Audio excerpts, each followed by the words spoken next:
Hi അസ്സലാമലൈക്കും. നമുക്ക് ഏത് സമയത്ത് വേണമെങ്കിലും കഴിക്കാൻ പറ്റിയിട്ടുള്ള ഒരു ചിക്കൻ ക്രേപ്സിൻ്റെ റെസിപ്പി ആയിട്ടാണ് ഞാൻ ഇന്ന് വന്നിട്ടുള്ളത്. അപ്പോൾ ഇതിൻ്റെ വീഡിയോയിലേക്ക് പോകുമ്പോൾ നമ്മളെ ചാനൽ ആദ്യമായിട്ടാണ് കാണുന്നതെങ്കിൽ എല്ലാവരും ഒന്ന് സബ്സ്ക്രൈബ് ചെയ്യണം. നിങ്ങളുടെ അഭിപ്രായമൊക്കെ കമൻറ്റിലൂടെ എന്നെ അറിയിക്കണം കേട്ടോ. അപ്പോൾ അതിന് വേണ്ടിയിട്ട് ഞാൻ മാവ് ഉണ്ടാക്കാൻ വേണ്ടിയിട്ട് ആദ്യം ഒരു മിക്സിൻ്റെ ജാർ എടുത്ത് വെച്ചിട്ടുണ്ട്. അതിലേക്ക് 1 കപ്പ് മൈദപ്പൊടി ഇട്ട് കൊടുത്തിട്ടുണ്ട് കേട്ടോ. നമ്മൾ അരിച്ചെടുത്തിട്ടുള്ള മൈദപ്പൊടിയാണ്. അതിലേക്ക് ഒരു കോഴിമുട്ട മുഴുവനായിട്ടും പൊട്ടിച്ചൊഴിച്ച് കൊടുക്കണം. ഇനി ഇതിലേക്ക് വേണ്ടത് 1/2 കപ്പ് പശുവിൻ പാലാണ് കേട്ടോ. ഇത് കാച്ചാത്ത പശുവിൻ പാലാണ്. അതും കൂടി ഇതിലേക്ക് ഒഴിച്ചു കൊടുക്കുക. പിന്നെ ഒരു നുള്ള് ഉപ്പും കൂടി ഇട്ട് കൊടുക്കുക.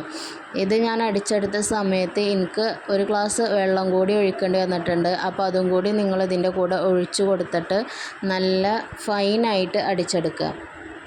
ഒട്ടും തരി കൂടാതെ അടിച്ചെടുക്കണം കേട്ടോ. അപ്പോൾ അത് അടിച്ചെടുത്തിട്ടുണ്ട്. ഇനി നമുക്കതൊരു ബൗളിലേക്ക് മാറ്റി കൊടുക്കാം. ഞാനത് വേറൊരു പാത്രത്തിലേക്ക് ഈ അടിച്ചെടുത്തിട്ടുള്ള മാവ് മാറ്റി കൊടുക്കുകയാണ്.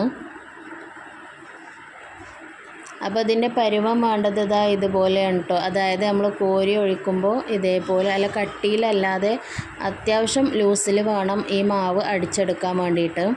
അപ്പോൾ ഇനി ഇതിന് വേണ്ടിയിട്ടുള്ള പുറമെ ഇതിൻ്റെ ഷീറ്റ് ഉണ്ടാക്കിയെടുക്കാം. അപ്പോൾ അതിന് വേണ്ടിയിട്ട് ഞാനൊരു പാൻ അടുപ്പത്ത് വെച്ചിട്ടുണ്ട്. അത് ചൂടായി വരുമ്പോൾ അതിലേക്ക് ഒരു കയ്യിൽ മാവ് ഒഴിച്ച് കൊടുത്തിട്ട് ഇതേപോലെ ചുറ്റിച്ചെടുക്കുക. എന്നിട്ടത് തിരിച്ചിട്ടുകൊണ്ട് 2 സൈഡും വേവിച്ചെടുക്കണം. ഇനി അപ്പോൾ അത് ബാക്കിയുള്ളതെല്ലാം അതേപോലെ ചെയ്തെടുക്കാം. ഇനി ഇതിന് വേണ്ടിയിട്ടുള്ള ഫില്ലിങ് ഉണ്ടാക്കിയെടുക്കുക. അപ്പോൾ അതിന് വേണ്ടിയിട്ട് ഒരു പാൻ അടുപ്പത്ത് വെച്ച് ആവശ്യത്തിനുള്ള ഓയിൽ ഒഴിച്ചു കൊടുക്കുക. അതിലേക്ക് 2 പച്ചമുളകാണ് ഞാൻ ഇട്ട് കൊടുക്കുന്നത്. നല്ല എരിവുള്ള പച്ചമുളകാണ് കേട്ടോ. അപ്പോൾ 2 പച്ചമുളക് വട്ടത്തിൽ എരിഞ്ഞതാണ് ഞാൻ ഇട്ട് കൊടുത്തിട്ടുള്ളത്. ഇത് നല്ലോണം മൂപ്പിച്ചെടുക്കാം. ഈ സമയത്ത് ഇതിലേക്ക് ആവശ്യത്തിനുള്ള കറിവേപ്പില കൂടി നമുക്ക് ഇട്ട് കൊടുക്കണം. ആവശ്യത്തിനുള്ള കറിവേപ്പില കൂടി നമുക്ക് ഈ സമയത്ത് ഇതിലേക്ക് ഇട്ട് കൊടുത്ത് രണ്ടും കൂടി ഒരുമിച്ച് മൂപ്പിച്ചെടുക്കാം. പിന്നെ അതിൻ്റെ കൂടെ ഇഞ്ചി വെളുത്തുള്ളിയും പിന്നെ കുറച്ച് കുരുമുളകും കൂടി ഇട്ടുങ്ങാണ്ട് അരിച്ചെടുത്തതാണ് ഞാൻ. അതും കൂടി ഇതിലേക്ക് ഇട്ട് കൊടുക്കുക കേട്ടോ. ഈ ഇഞ്ചിയുടെയും വെളുത്തുള്ളിയുടെയും പച്ചമണം പോകുന്ന വരെ ഒന്ന് വഴറ്റിയെടുക്കുക. ഇതിലേക്ക് 2 മീഡിയം സൈസ് സവാള ഇതേപോലെ ക്യൂബായിട്ട് അരിഞ്ഞതാണ്. അതും കൂടി ഇട്ട് കൊടുക്കുക. അത് വഴന്ന് വരാനുള്ള ആവശ്യത്തിനുള്ള ഉപ്പും കൂടി ഇട്ട് കൊടുത്തിട്ട് നന്നായിട്ട് വഴറ്റിയെടുക്കണം. ഒരുപാട് അങ്ങോട്ട് സവാള വഴന്ന് പോകുന്നും വേണ്ട. ഒരു ഗോൾഡൻ കളറായി മാറണ വരെ ഒന്ന് വഴറ്റിയെടുത്താൽ മതി. നമ്മൾ സമൂസക്ക് ഫില്ലിങ് ഉണ്ടാക്കണ പോലെ അത്ര വഴന്ന് വന്നാൽ മതി. ഇനി ഇതിലേക്ക് ഞാൻ മഞ്ഞൾപ്പൊടിയും ഉപ്പും ഇട്ട് വേവിച്ച് വെച്ച ചിക്കനാണ്. അത് ഒരു മിക്സിയുടെ ജാറിലിട്ട് ഒന്ന് കറക്കിയെടുത്ത് ഇതേപോലെ എടുത്തതാണ് കേട്ടോ. അതും കൂടിയും ഈ സവാള വാടി വന്നതിലേക്ക് നമുക്ക് ഇട്ട് കൊടുക്കാം. അപ്പോൾ ബീഫ് വെച്ചിട്ട് വേണമെങ്കിലും നമുക്ക് ഈ മസാല ഉണ്ടാക്കിയെടുക്കാം. അതേപോലെ വേവിച്ചിട്ട് മിക്സിൻ്റെ ജാറിലിട്ട് ഒന്ന് കറക്കിയെടുത്താൽ മതി. ഇനി ഇതിലേക്ക് നമുക്ക് മസാലപ്പൊടികൾ ഇട്ട് കൊടുക്കാം. ഒരു 1/4 ടീസ്പൂൺ മഞ്ഞൾപ്പൊടിയും 1 ടീസ്പൂൺ മുളക് പൊടിയും ആവശ്യത്തിന് കുറച്ച് ചിക്കൻ മസാലയും മാത്രമുള്ള ഞാൻ അതിലേക്ക് ഇട്ട് കൊടുത്തിട്ടുള്ളത്. കുരുമുളകിന് പൊടി ഈ സമയത്ത് ഇടണിച്ചെങ്കിൽ നമുക്ക് ഇട്ട് കൊടുക്കാം. ഞാൻ ഇഞ്ചിയും വെളുത്തുള്ളിയും ചതച്ചതിൻ്റെ കൂടെ കുരുമുളക് ഇട്ടിട്ടാണ് അടിച്ചെടുത്തിട്ടുള്ളത്. അപ്പോൾ ഞാൻ ആ സമയത്ത് ചേർത്തിട്ടുണ്ട്. നിങ്ങൾ പൊടിയാണ് ഉപയോഗിക്കുന്നതെങ്കിൽ ഈ മസാല ഇടുന്ന സമയത്ത് ഇട്ട് കൊടുക്കാം.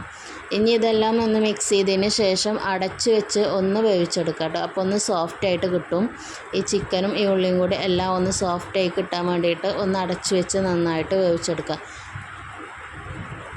അപ്പോൾ ഇതാ നമ്മളെ ഫില്ലിങ്ങും റെഡി ആയിട്ടുണ്ട് ഇവിടെ. അതേപോലെ നമ്മുടെ ഷീറ്റും ഇവിടെ റെഡി ആയിട്ടുണ്ട്. ഇനി നമുക്കിതൊന്ന് ഫോൾഡ് ചെയ്തെടുക്കാം. അപ്പോൾ അതിന് വേണ്ടിയിട്ട് വേറൊരു പ്ലേറ്റിലേക്ക് ഞാനൊരു ഷീറ്റ് എടുത്ത് വെച്ചിട്ടുണ്ട്. ആ ഷീറ്റിൻ്റെ നടുവിലേക്ക് ഫില്ലിങ് ഇട്ട് കൊടുക്കാം. ഇനി അതിൻ്റെ 2 സൈഡും ഈ വീഡിയോയിൽ കാണുന്ന പോലെ ഫോൾഡ് ചെയ്ത് കൊടുക്കുക കേട്ടോ. ഒരു ക്യൂബിൻ്റെ ആകൃതിയിലാണ് ഞാൻ ഫോൾഡ് ചെയ്തെടുത്തിട്ടുള്ളത്. നമുക്ക് ഏത് ഷേപ്പിൽ വേണമെങ്കിലും ഇത് ചെയ്തെടുക്കാം കേട്ടോ. ഇതേപോലെ ചെയ്തെടുക്കാം. ഇതിൻ്റെ സൈഡൊന്നും വിട്ടുപോരുന്നൊന്നും വിചാരിക്കേണ്ട. അതൊക്കെ ഇതേപോലെ പ്രസ് ചെയ്ത് കൊടുത്താൽ അവിടെ ഒട്ടി നിന്നോളും.